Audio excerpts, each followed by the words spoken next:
Bienvenue dans cette vidéo qui a pour but de résumer les événements importants des 6 saisons de Kaamelott pour vous faire découvrir ou remémorer la série avant la suite qui arrivera cette année au cinéma. Fils d'Uther Pendragon, ancien roi de Bretagne, et d'Igerne de Tintagel, Arthur est élevé par Anton, un chevalier fermier, au prétexte que sa naissance bâtarde aurait mis sa vie en danger à la cour. De 6 à 20 ans, il est envoyé en camp d'entraînement romain pour suivre le cursus militaire le plus réputé du monde. À Rome, Arthurus est un simple soldat anonyme à la milice urbaine. Il n'a aucun souvenir de sa petite enfance en Bretagne, pas vraiment d'ambition, pas réellement d'avenir au sein de cette civilisation sur le déclin. Sallustius, l'un des sénateurs les plus puissants de Rome, aimerait, pour conserver son pouvoir à l'oreille de César, asseoir enfin à la tête de la Bretagne un chef romain reconnu par le peuple, et mettre ainsi un terme à des siècles d'une semi-occupation fragile. Il est vrai que la situation n'est guère brillante dans cette partie de l'Empire, où les légions romaines piétinent inlassablement. Manius Macrinus Firmus tente depuis 13 années de franchir le mur d'Adrien, mais se heurte à une résistance acharnée et organisée de la Carmélide, la Calédonie, l'Orcanie et l'Armorique. Une révélation arrive à Sallustius. En Bretagne, n'importe qui peut être roi dès l'instant qu'il porte l'épée des rois, Excalibur. Si Sallustius veut un chef indétrônable en Bretagne, il doit trouver un homme capable de récupérer l'épée. Ça tombe bien, Arthurus est breton, même si lui-même semble l'ignorer. Mais les deux sénateurs sont surpris quand le jeune soldat leur affirme vaguement qu'il a déjà retiré l'épée. Tout s'enchaîne très vite pour Arthurus. On l'envoie à la ville d'Aconia pour prendre des leçons auprès de la maîtresse des lieux, Aconia Minor, afin de le mettre à niveau pour faire passer la pilule aux autres sénateurs, un peu aigris à l'idée qu'un simple soldat soit nommé à la tête de tout un pays. Rome fait ramener après une mission en Bretagne Merlin, qui apprend à Arthurus qu'il est réellement ce que l'on attend de lui. La Dame du Lac, à qui les dieux ont confié la tâche d'éduquer le jeune Arthur, elle lui révèle qu'il deviendra le roi Arthur, qu'il est l'élu des dieux et doit se plier à leur volonté, suivant le chemin que tracent pour lui Sallustius et les sénateurs. Le jeune homme est bien vite tombé amoureux d'Aconia. Après une rencontre avec l'empereur César Imperator, on lui impose d'assassiner un chef ostrogoth. Pour justifier son nouveau grade de général, il n'a guère le choix.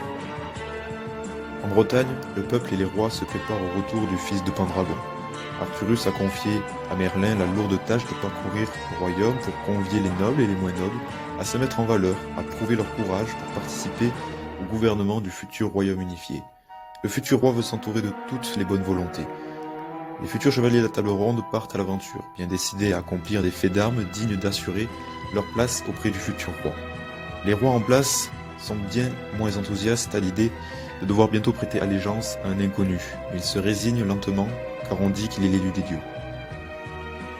La situation se tend sensiblement à Rome. Arthurus a épousé Aconia, cependant pour unifier définitivement les clans bretons, il faut l'accord du puissant Léodagan de Carmélide, qui refuse de céder, à moins qu'Arthur n'épouse sa fille, Guenièvre.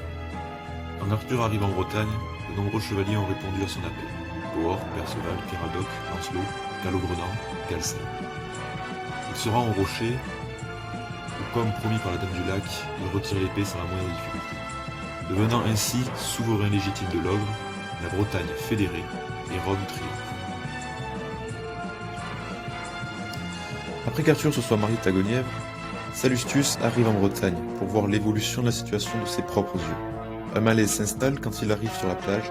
Les premiers fidèles du roi ont rassemblé le peuple breton comme témoin. Arthur paraît déterminé, et Sallustius se méfie. On lui annonce que tout est réglé. Les Bretons acceptent la fédération à une seule condition. Ils ne veulent plus de Romains. Arthur expose directement l'évidence dont les sénateurs prennent toute la mesure. Rome vient de perdre la Bretagne. Leur protéger les a doublés. Arthur n'est pas romain, il est breton, et désigné par les dieux de surcroît. Ce qui fait de lui un souverain indétrônable et incontrôlable par Rome. Arthur est un héros, car il a libéré la Bretagne de l'oppression romaine. Sallustius est un héros, car la Bretagne est désormais unie sous l'égide d'un roi placé par Rome, mais Arthur est mis en garde. Il n'est clairement plus le bienvenu à Rome. Il y revient quand même chercher Aconia, dont le premier mari est revenu. En vain, Arthur rentre en Bretagne. Bien plus tard, le château de Camelot est achevé. La cour est établie, une grande table ronde est construite autour de laquelle les chevaliers se réuniront pour organiser la quête du Graal, diriger le royaume, narrer leurs aventures victorieuses pour la gloire du Seigneur et du peuple. Arthur réalise bien vite que ceux qui l'entourent ne manquent pas de motivation, ne vont pas toujours dans le même sens que lui et pas à la même vitesse. Les chevaliers sont bien installés dans leur rôle, le gouvernement en place est stable. Arrive le moment où les relations se dégradent quelque peu entre le roi et son fidèle second, Lancelot, et la vie amoureuse du roi, peu flamboyante, ne l'aide pas à surmonter son désespoir chronique. La situation s'aggrave alors. Arthur ne supporte plus que difficilement le rigorisme et l'élitisme de Lancelot, qui répond par le mépris vis-à-vis de la souplesse dont fait preuve le roi dans sa façon de gouverner. Pour ne rien arranger, le roi s'éprend de Dame Mévanouie, la femme du chevalier Caradoc. Commence alors une cour discrète et illicite au regard de la loi et des dieux. Lancelot trahit. Reniant son serment au roi de l'Ogre, le chevalier errant fonde son propre clan en toute illégalité. Établissant son camp sur le territoire du seigneur d'Agonée avec le soutien du roi Lot d'Orcanie et du duc Galécin, il mène ses troupes orcaniennes d'une main de fer et tente d'organiser sa propre quête du Graal. De plus, il enlève la reine Guenièvre, dont il est follement amoureux. Arthur refuse d'entreprendre une action militaire contre son ancien ami, mais l'absence de Guenièvre est l'occasion qu'attendait le roi pour rendre officielle sa relation avec Dame Mévanouie, qui monte sur le trône grâce à un échange d'épouses avec Caradoc. Guenièvre étant toujours prisonnière de Lancelot. L'événement vaudra d'ailleurs à la Dame du Lac un bannissement des dieux, qui fait d'elle une mortelle pour la punir de n'avoir su aiguiller le roi dans sa quête. Et les nouvelles ne sont pas bonnes. On dit que Lancelot sombre peu à peu dans la folie. Il voit un homme en noir dans les bois. Le royaume, lui, sombre peu à peu dans le chaos. Malgré son amour pour Dame Mévanouie, qui prend de plus en plus au sérieux son rôle de reine, Arthur profite d'une absence de Lancelot et délivre sa femme. Sentant le vent tourner, le roi Lot comprend qu'il a mal joué en soutenant Lancelot et retire promptement ses hommes.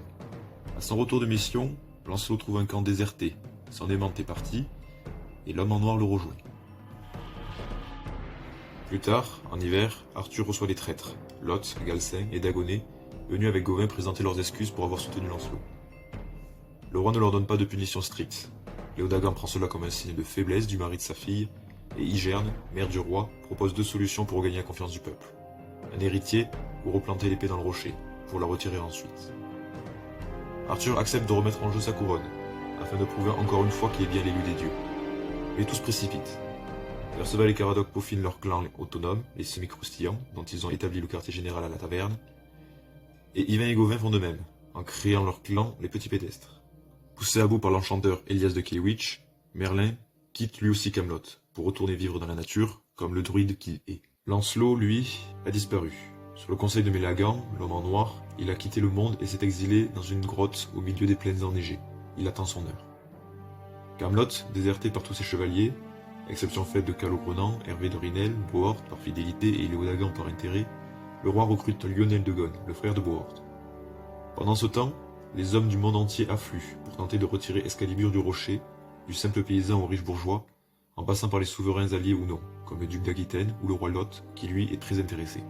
Quand vient le dernier jour, Arthur refuse de retirer l'épée. Il fait croire qu'il n'a pas réussi, rejetant ainsi la royauté qui lui pèse tant depuis des années. Le royaume sombre. Mais étrangement, personne ne veut reprendre les rênes du royaume. Un jurisconsulte est mandé pour faire le point sur les lois et ainsi désigner quelqu'un comme roi provisoire, un régent.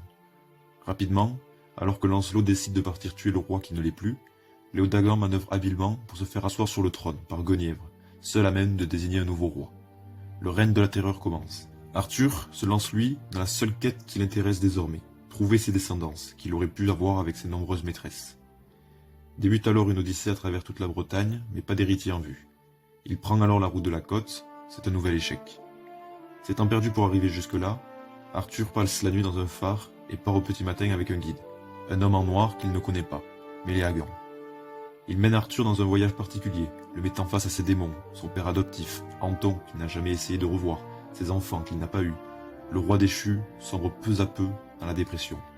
À Camelot, le règne des Léodagan a tourné court, habilement renversé par Mévanouie qui a réussi à prouver que l'échange d'épouses n'a pas été annulé. Elle redevient donc reine de Bretagne et place son ancien époux Caradoc sur le trône au titre de roi. Le clan autonome des semi-croustillants prend alors possession de la table ronde.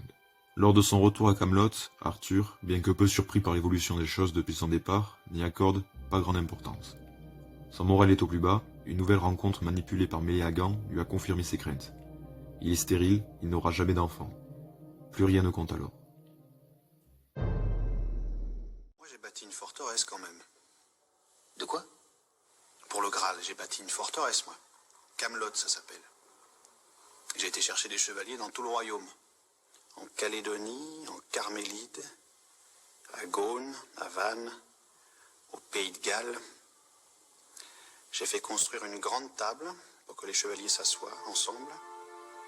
Je l'ai voulu ronde pour qu'aucun d'entre eux ne se retrouve assis dans un angle ou en bout de table. C'était compliqué, alors j'ai essayé d'expliquer ce qu'était le Graal pour que tout le monde comprenne. C'était difficile, alors j'ai essayé de rigoler pour que personne ne s'ennuie.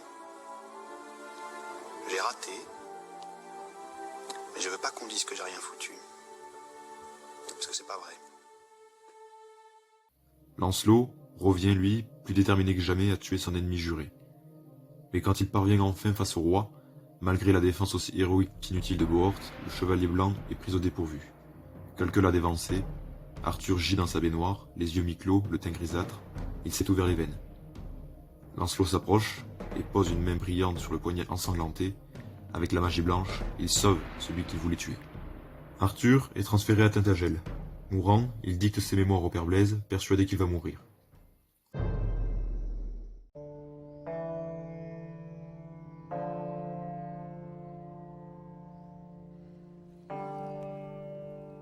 Ah, ça y est, c'est bon, vous émergez? Tu dormi longtemps? Ah, on peut dire ça, oui. À point tel que votre mère vous a déclaré officiellement mort. Quoi? Eh ben oui, ça durait, et à la fin, elle en a eu ras-le-bol, quoi. Mettez-vous à sa place. Et les invités se succèdent pour lui rendre hommage, alors qu'Arthur est encore en vie. Guenièvre apprend l'existence du premier mariage d'Arthur à Rome, avant que le roi Caradoc arrive à Tintagel, pour rendre le titre de souverain à Arthur, car le chevalier ne se sent plus roi. Lorsque Lancelot se présente au roi, Arthur lui donne étonnamment le pouvoir qu'il vient tout juste de récupérer, en récompense de son acte de noblesse, celui de l'avoir sauvé. Arthur est persuadé que le chevalier blanc peut lui succéder en trouvant le Graal. Lancelot, tiraillé entre son nouveau titre de roi et sa folie toujours présente, est incité par Méléagant à prendre le royaume par la force. Les partisans d'Arthur sont alors traqués. Lancelot brûle la table ronde. Le royaume est terrorisé. Le nouveau roi est désormais inarrêtable. Au vu de la situation, Vénèque, un vieil ami d'Arthur, lui fait quitter la Bretagne en urgence. Il est alors probablement l'homme le plus recherché du royaume. Il parte à Rome. C'est à la villa Aconia, désertée, qu'Arthur reprend des forces. Il est de retour ici, sur les terres, où tout a commencé pour lui.